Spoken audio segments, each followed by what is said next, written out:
सभी सत्संगी भाई बहनों को मेरा सादर जय गुरुदेव। बाबा जय गुरुदेव जी महाराज ने फरमाया कि तेरे भांडे सबका भला। स्वामी जी महाराज ने कहा था कि मनुष्य शरीर मिला है तो उससे जितना कर सको दूसरों की भलाई करो।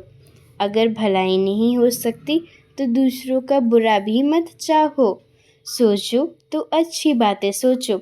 अगर अच्छी बातें नहीं सोच सकते तो बुरा भी मत सोचो। स्वामी जी महाराज ने कहा था कि तुम दूसरों की मदद कर सकते हो तो कर दो।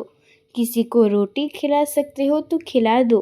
दान पुण्य कर सकते हो तो ज़रूर करो। ये सब मानव धर्म है।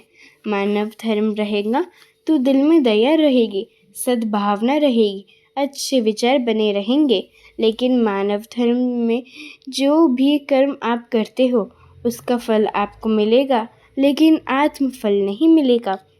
आत्मफल पाने के लिए किसी सच्चे महात्मा की शरण में जाना होगा, उनसे भेद लेकर नाम कमाई करनी होगी। मानव धर्म के पालन से हृदय की ज़मीन तैयार होगी तो मन साधना में लग जाएगा। अच्छे विचार, दया करना, दूसरों की मदद करना, ये सब ज़मीन की तैयारी है। जब ये गुण अंदर आ जाएंगे तो आत्म साधना सरल हो जाएगी और मन भागेगा नहीं। मनुष्य शरीर मिला है तो लाभ लेना ही चाहिए।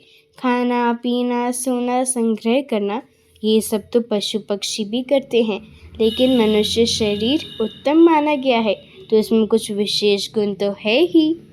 मनुष्य शरीर ही ऐसा है जो लोक परलोक दोनों को सुखी बना सकता है। अगर महापुरुषों की बात हम सारे इंसान मानने लगे तो ये धरती खुशहाल होगी और आत्मा खुशहाल होगी और अपने परमात्मा के पास पहुँचेगी।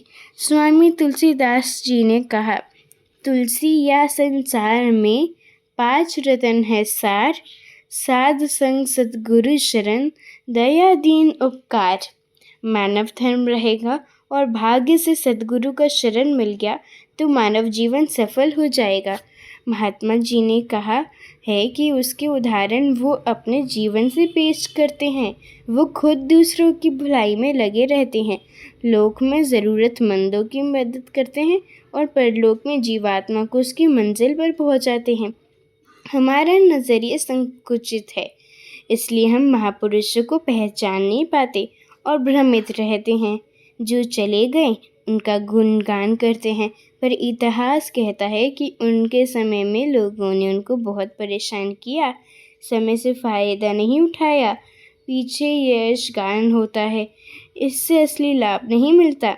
अगर उनकी शिक्षाओं को केवल ज़ुबान से ना कहकर दिल दिमाग में बिठा लेते तो आज ऐसा भयावह वातावरण ना पैदा होता और हम वक्त के महापुरुष से मानव जीवन का लाभ उठा लेते। हम शरीर में बंधे हैं और सच्चे संत महात्मा जीव कल्याण के लिए शरीर धारण करते हैं, शरीर में बंधे नहीं होते। वो तो हमें कर्म बंधन से मुक्त होने का, छूटने का रास्ता बताते हैं। वो रास्ते पर चलाते हैं, हर तरह से हमारी मदद करते हैं। वो हमारे सच्चे हितैषी हैं, उनका परोपकार सच्चा है। वो सब जीवों की भला चाहते हैं, वो सबके दाता हैं। स्वामी जी महाराज ने कहा था कि महात्मा जिस पेड़ का फल खाते हैं उसका कल्याण करते हैं, जिस पशु का दूध पीते हैं उसका कल्याण करते हैं, जो कीड़ा मकोड़ा अनजाने उनका स्पर्श कर लेता है उनका कल्याण करते हैं। स्वामी जी महाराज ने तो यहाँ तक कह दिया कि वो किसी का एक गिलास पानी पी लिया तो उसका भी अदा करते हैं। अब हम और आप उनको क्या दे सकते हैं, ये सोचने की बात है। हम भ्रमित हो जाते हैं। एक उदाहरण के लिए, एक जेल में एक परोपकारी पहुंचा। उसने देखा कि कैदियों को अच्छा खाना नहीं दिया जाता। उसने अपनी तरफ से अच्छा खाना का प्रबंध कर दिया। दूसरा परोपकारी गया, उसने देखा कि कैदियों के कपड़े अच्छे नहीं हैं, उसने कपड़ों की व्यवस्था कर दी। तीसरा परोपकारी गया, उसने खेल कूद और मनोरंजन की व्यवस्था कर दी।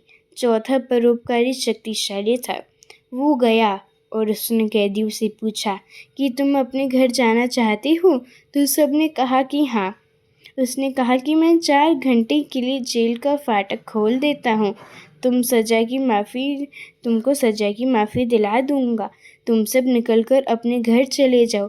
जो निकल गए उनको माफ़ी मिली, अपने घर पहुँचे।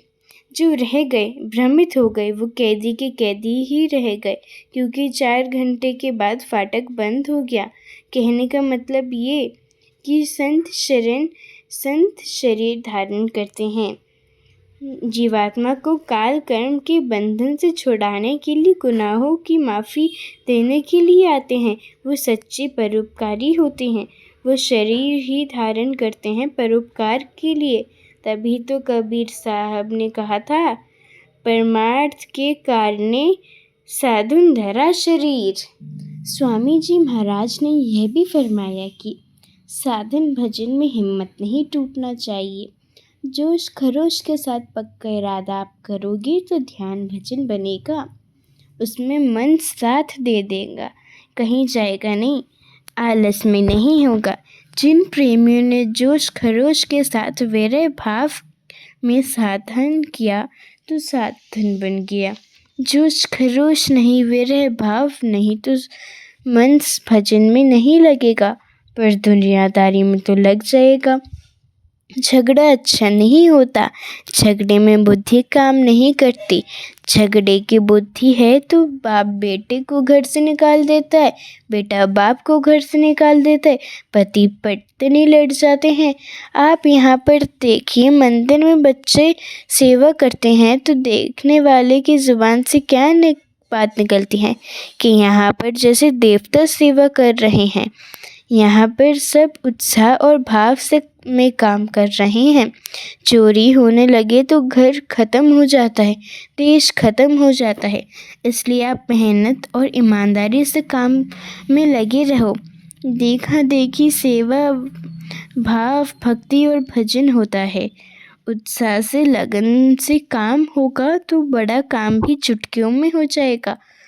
देखा देखी लोग भजन भाव में लगे रहते हैं और देखा देखी लोग बुराइयों में फंस जाते हैं। काली कला और झगड़े होने लगते हैं, चोरी होने लगती है। इसलिए हर काम विवेक और विचार से करना चाहिए। जब घर से बाहर तीर्थों की ओर जाओ तो यह मन में ज़रूर ध्यान रखो कि वहाँ सत्संग मिले।